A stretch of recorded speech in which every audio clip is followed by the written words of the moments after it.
I think the two books I've written are particularly relevant to the Society because they deal with the Australian Constitution and the powers that have been ceded to the Commonwealth and Great Britain in the first 50 years since after Federation. And it's done in two very controversial incidents. The first being, as Xavier said, a mutiny in 1919, and the second being a murder on an Australian warship in the Coral Sea in 1942.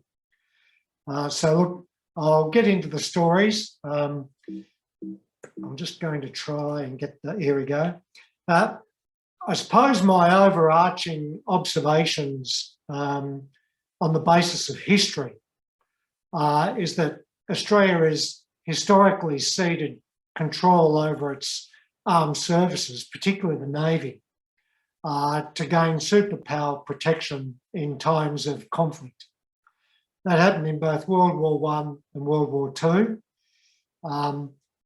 A mutiny in 1919 was really a missed opportunity for Australia to rectify a lack of control over its naval forces that arose under the Constitution. And Australia failed to rectify that by adopting the Statute of Westminster when it was encouraged to do so by Great Britain in 1931. And it wasn't until the murder on the second HMAS Australia in 1942 that sparked a military and diplomatic crisis that led to the adoption of the Statute of Westminster and the fundamental change in Australia's legal relationship with Great Britain. So I'll now turn to each of the two incidents and go through them in a little bit more detail. The mutiny is the first one. You can see the front cover. Look, these books deal with a lot of substance, but I've tried to make them attractive to a broader readership. So I've focused on the people involved in the mutiny and the murder and made them more of a story about of what happened from their perspective, but they really deal with substantive legal, military and political issues. This story actually starts in 1914 when the Governor-General, Sir Munro Ferguson, under the orders of the Executive Council led by the Prime Minister Joseph Cook, agreed to cede control of the Royal Australian Navy to the Admiralty for the duration of the war. This made clear sense at the time. Australia only had a very small navy. The war was going to be largely in the North Sea, and the Australian squadron, which comprised about 10 to 12 ships, was going to be under the operational control of the British and the Royal Navy. No one at that stage understood the unintended consequences of ceding operational control. I'll come back to that shortly. HMAS Australia was the biggest warship Australia has actually ever had until the Canberra and the Adelaide were recently commissioned.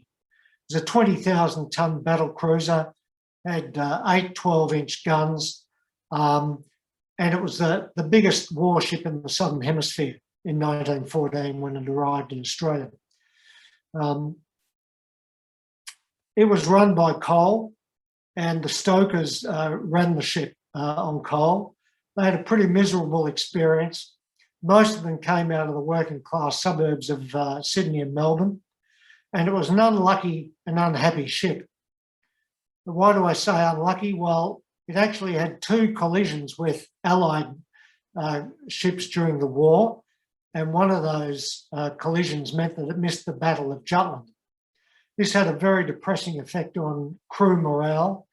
They only fired their guns twice in the war, once sinking a captured German auxiliary in the South Atlantic, and another time firing on a suspected German submarine in 1917.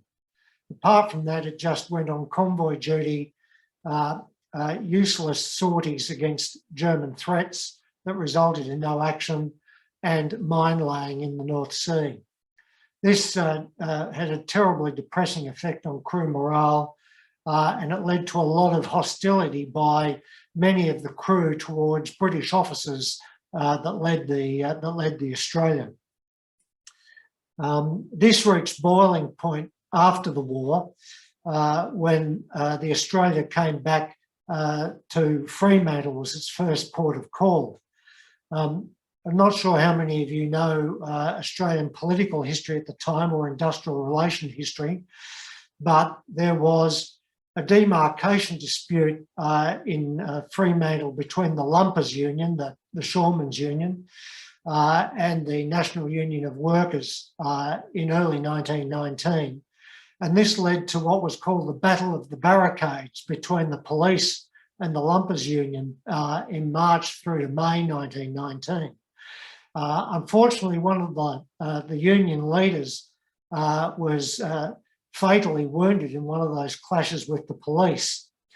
And the coroner's inquest occurred in Fremantle at the exact time that HMS Australia came back to Australia.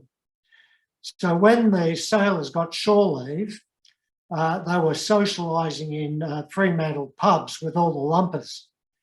And they came back on board, many with hangovers, some still drunk, but full of Dutch courage about how they were going to respond to what they saw as harsh British discipline, fueled by the discussions they'd had with the Lumpers Union members.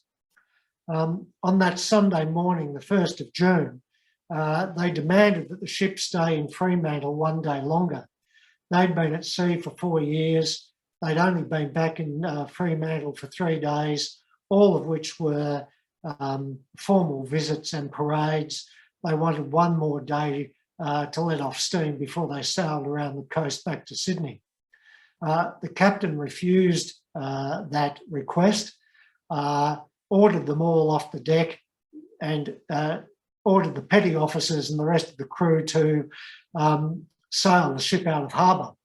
He was prepared to let them sleep off their hangovers and let things rest, but the Commodore of the Australian fleet, Commodore Dummeresque, was a firm, stern disciplinarian, and he wanted to send them to a court-martial, which he duly did.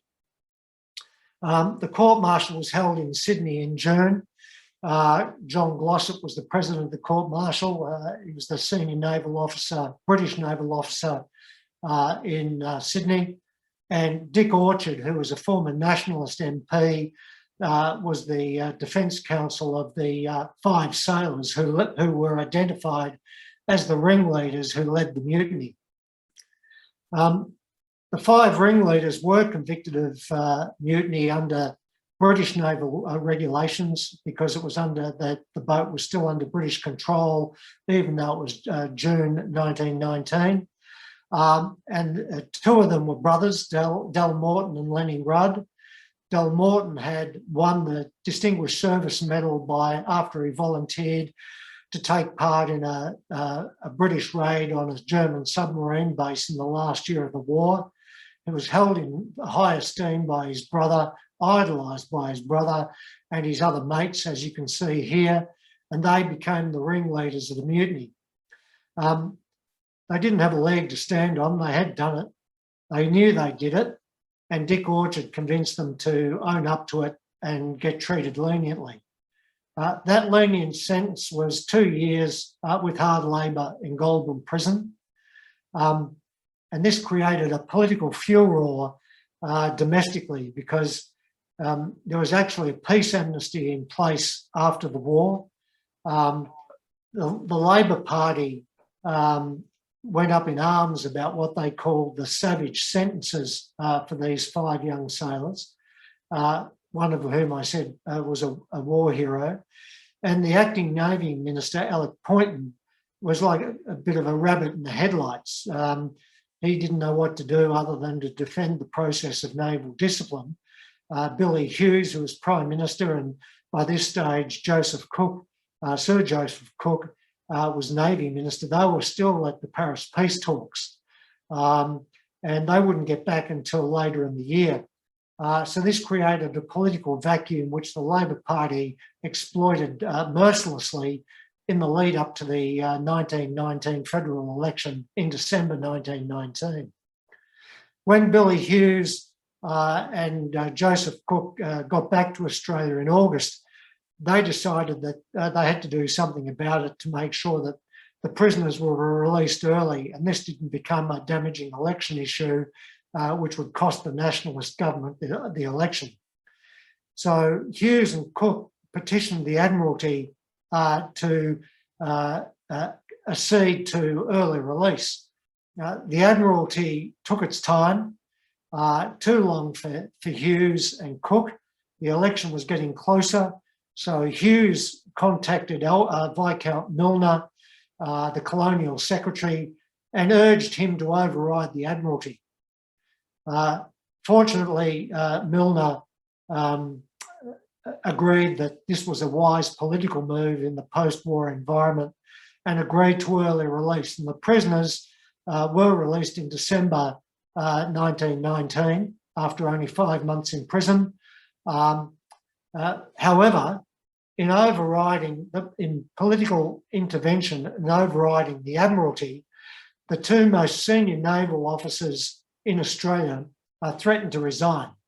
They saw the political intervention as undermining the chain of command, and the squadron commander, Dumaresque, who had been on the Australia, said that unless the order was reversed and these guys stayed in jail, he would resign. And he put enough pressure on the Australian Commonwealth Naval Board, led by Rear Admiral Percy Grant, that Grant also felt compelled to resign. Now, this was unprecedented in the early years of Iran for the two most senior naval officers to advise the Australian government they were resigning. Cook, in particular, was aghast at this. Billy Hughes was more prepared to cop the political flack after the election of the resignations. He never liked the British Navy. But Cook worked tirelessly behind the scenes and made a number of concessions, including government statements across the fleet, which were posted on all ship notice boards, about why they'd let the sailors off early.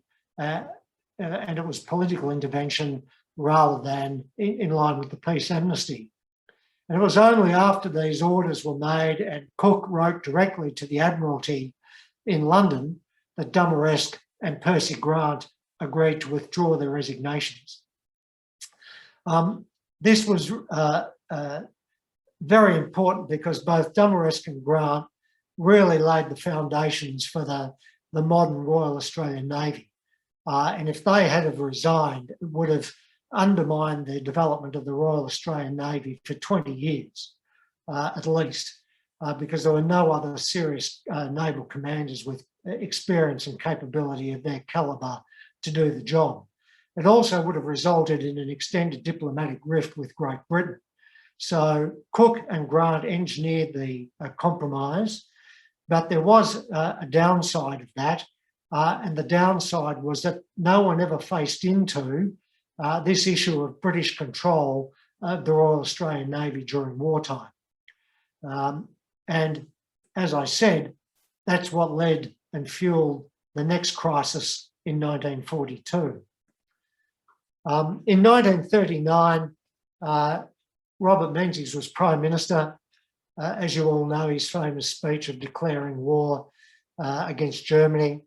And once again, the Governor-General, on the orders of the Executive Council, ceded operational control of the Royal Australian Navy to the Admiralty in 1939. While this may have made sense when the war was just against Germany in the Mediterranean and the North Sea, it certainly didn't make sense when Japan entered the war at the end of 1941. The second HMAS Australia was also the flagship of the Royal Australian Navy at the start of World War II. Unlike the first flagship, it was a lucky and a happy ship, largely. It was lucky because it missed collisions, it missed being bombed, it missed being torpedoed on multiple occasions. it led the Australian and US fleet into battle in the Coral Sea and survived that as well. These photos show you seamen on HMAS Australia in the Coral Sea. However, unbeknownst to everyone on the ship, at least in senior command, there was a very dark secret on HMAS Australia, and that was the allegations of homosexuality amongst various crew members. And it was those allegations of homosexuality and Jack Riley, a young Tasmanian stoker, who was alleged to have blackmailed two of the homosexuals on the ship, and they murdered Jack Riley to stop him blackmailing them. That happened in the middle of the Coral Sea in March 42. He was buried at sea, and the two murderers were put under sentence and court-martial in Noumea Harbour. Harold Farncombe, the captain of the ship in naval tradition, acted as the prosecutor, and Paymaster Lieutenant Trevor Rapke, who's quite well known in legal circles in Victoria, the father of Jeremy Rapke, the former DPP here in Victoria, became the prisoner's friend or defence attorney at the court-martial. It was a very difficult court-martial. It lasted over 5 days.